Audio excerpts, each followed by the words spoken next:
a very strong woman.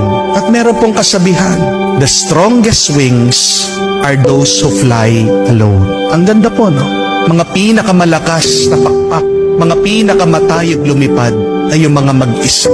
When you are alone, God knows that you can do it. Bakit pinapabayaan ka ng Diyos sa mag-isa? Kasi alam niya kaya mo. Kasi alam niya malakas ka. Kasi alam niya ikaw lang sa iyong kakayahan magtatagumpay ka. Huwag kang mag-alala. Kahit na nahihirapan ka, nasasaktan ka, napapagod ka sa buhay, kung mag-isa ka, isang mabuting balita yan. Hindi ka papabayaan na mag-isa ng Diyos kung hindi naniniwala ang Diyos sa iyong kakayahan. Remember this, our pains teach us to be stronger.